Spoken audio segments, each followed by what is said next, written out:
Good morning everybody. ഇന്ന് August 23, 2025. So ഇന്നാണ് ഇവിടുത്തെ ഓണപ്പരിപാടി. നാട്ടിൽ ഓണം സെപ്റ്റംബർ 3 എന്തോ ആണ്, 3-5 എന്തോ ആണ് ഇവിടെ. പക്ഷെ നമ്മൾ നേരത്തെ ആഘോഷിക്കുന്നു. അപ്പം ഇന്നലെ ഫ്രണ്ട്സൊക്കെ വന്നിട്ടുണ്ടായി. ആൻഡ് അതൊക്കെ കഴിഞ്ഞിരുന്നപ്പോൾ ലേറ്റായി. ആൻഡ് 9:30 എന്തോ പരിപാടി തുടങ്ങണം ഇവിടെ. ആൻഡ് എന്തായാലും 10 മണിയായി ഞങ്ങൾ എഴുന്നേറ്റപ്പോൾ വിശന്നിട്ട് വയ്യ. അപ്പോൾ നമുക്ക് ടിമ്മ് പോയിട്ടൊരു ചായ വാങ്ങി, വീട്ടിൽ പാലില്ലാത്ത പക്ഷം, വീട്ടിൽ പാലില്ലാത്തത് കൊണ്ട് മാത്രം ചായ വാങ്ങിയിട്ട് നമുക്ക് പോവാം.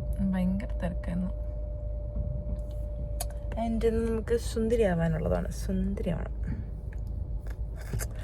അതുകൊണ്ട് തന്നെ 2-3 ദിവസം മുന്നേ ഞാൻ സാരിയൊക്കെ തേച്ചിട്ടുണ്ട്. അതെന്തായാലും നല്ല തീരുമാനമായി. പണ്ടാണെങ്കിൽ ഞാൻ അങ്ങനൊന്നും ചെയ്യില്ലായിരുന്നു. ബട്ട് ഇപ്പം ഗുഡ് ഗേളായി ഞാൻ. ഗുഡ് ഗേളാ. And everything bagel. അങ്ങനെ ഇപ്പം എന്താ, നമ്മൾ ചായക്ക് വാങ്ങി വീട്ടിലെത്തിയിട്ടുണ്ട്. ഇനി പോയി സാരി കൊടുത്ത് സുന്ദരിമണിയാകത്തൊക്കെ ഒന്ന് എടുക്കട്ടെ. അപ്പം റെഡിയാകാം.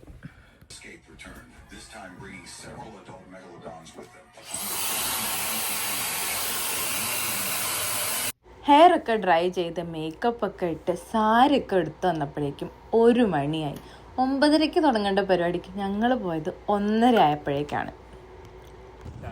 ഇങ്ങനെയായിരുന്നു എൻ്റെ ഓണം ലുക്ക്. ഫുള്ള് വീഡിയോ പോലും എടുത്തില്ല. ഉച്ചയ്ക്ക് ശേഷം ഒരു 1:30 ആയ സ്ഥിതിക്ക് നേരെ പോയി ഞങ്ങൾ സദ്യ അങ്ങോട്ട് കഴിച്ചു. ഇത് അത്ര കുഴപ്പമുണ്ടായിരുന്നില്ല. പായസം നല്ല പായസമായിരുന്നു. അതൊക്കെ ഫുൾ അങ്ങോട്ട് തുടച്ച് വടിച്ച് കഴിച്ചപ്പോൾ തന്നെ ഒരു സമാധാനമായി. ഇനിയുള്ളത് ഓണപ്പരിപാടികളാണ്. വടംവലി, ഡാൻസ്, പാട്ട്, DJ. ഇതൊക്കെ ആയപ്പോഴേക്കാണ് എൻ്റെ ഫോണിൽ ചാർജ് തീർന്നു. ഓണമൊക്കെ കഴിഞ്ഞെന്നറിയാം. എന്നാലും എല്ലാവർക്കും ഹാപ്പി ഓണം.